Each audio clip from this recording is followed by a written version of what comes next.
ఎన్నికల ఫలితాలు వచ్చాయి. హర్యానాలో బీజేపీ గెలిచింది. కాశ్మీర్లో ఇండియా కూటమి దుమ్ము రేపింది. సరే, అంతా బాగుంది. కానీ ఒక్కటి మాత్రం అర్థం కాలేదు. అవే ఎగ్జిట్ పోల్స్. అది ఇది అని కాదు, అన్ని ముక్త కంఠంతో చెప్పాయి హర్యానా హస్తగతమే అని ఎలుగెత్తి చాటాయి. కానీ ఏమైంది? ఎవరి అంచనాలకు అందలేదు హర్యానా ప్రజల నాడి. ఇక కాశ్మీర్ ప్రజలు ఈసారి హంగుకు జై కొట్టారని చెప్పారు. కానీ అది జరగలేదు. ఇంతకీ ఈ లెక్కలు ఎక్కడ తప్పాయి, ఎందుకు తప్పాయి?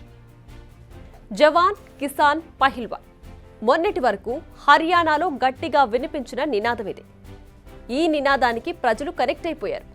10 ఏళ్లు పాలించిన బీజేపీని ఈసారి గద్దె దింపేందుకు రెడీ అయ్యారు. హర్యానాలో ఇక హస్తం పార్టీనే పాలన ఉండబోతోంది. ఇలా రకరకాల క్యాలిక్యులేషన్స్, ఎలివేషన్స్తో సర్వే రిపోర్ట్లను రిలీజ్ చేశాయి. దీంతో హస్తం పార్టీ నేతలు, కార్యకర్తల్లో గెలుపు భరోసా వచ్చేసిందని చెప్పాలి.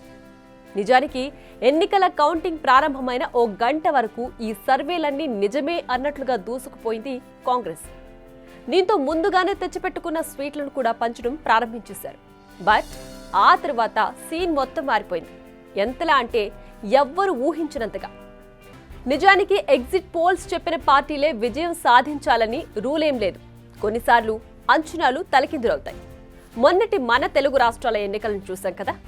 కానీ ఈ 2 రాష్ట్రాల ఎన్నికల సర్వేలు మాత్రం కాస్త డిఫరెంట్ అని చెప్పాలి. ఎందుకంటే గల్లీ నుంచి ఢిల్లీ వరకు దాదాపు అన్ని సర్వేలు ఒకే తీర్పునిచ్చేశాయి. అదే ఇప్పుడు మన డిస్కషన్కు కారణమైంది. For example KK survey. AP ఎలక్షన్స్లో కూటమికి 160 సీట్లు వస్తాయని చెప్పి సెన్సేషన్ క్రియేట్ చేసిన కేకే సర్వే ఈసారి హర్యానా రిజల్ట్ పై కూడా సర్వే రిపోర్ట్ ఇచ్చింది. కానీ పూర్తిగా ఫెయిల్ అయిపోయింది.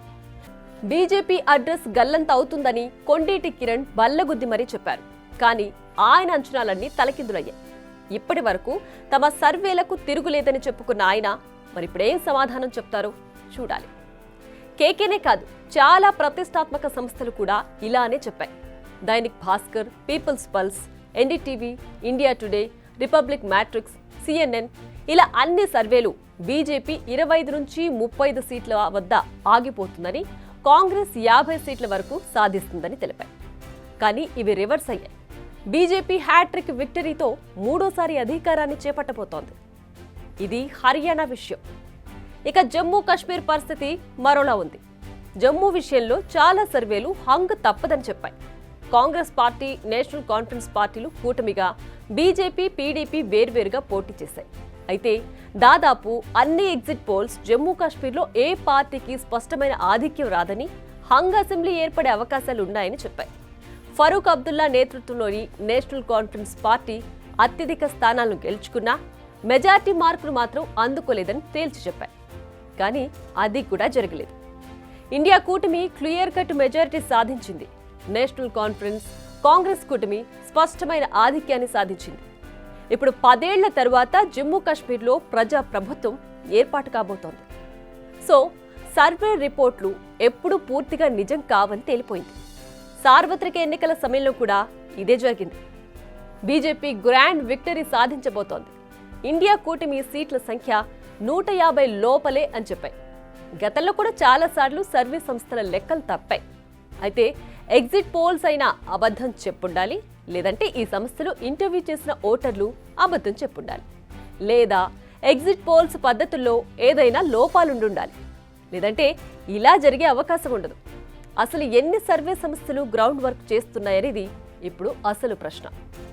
ఏసీ రూముల్లో కూర్చొని తమకు తోచిన రాజకీయ సమీకరణాలు బట్టి అంచనా వేసి ఇదే నిజమని ప్రజలను నమ్మిస్తున్నారా అనే ప్రశ్నలు కూడా వస్తున్నాయి. కానీ ఒక్కటి మాత్రం నిజం, ప్రజల ఆలోచనలను చాలా సర్వే సంస్థలు అందుకోలేకపోతున్నాయి. దీనికి example Haryana, Jammu elections exit polls. ఇప్పటికైనా టీవీ డిబేట్లపై పెట్టే శ్రద్ధను కాస్త వాళ్ళు అనుసరించే విధానంపై పెడితే బాగుంటుంది.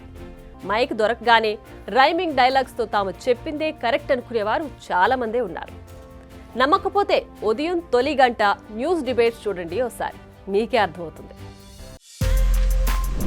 బిగ్ టీవీ అవుట్లుక్ కథనాలు నచ్చితే వెంటనే బిగ్ టీవీ ఛానల్ ను సబ్స్క్రైబ్ చేయండి.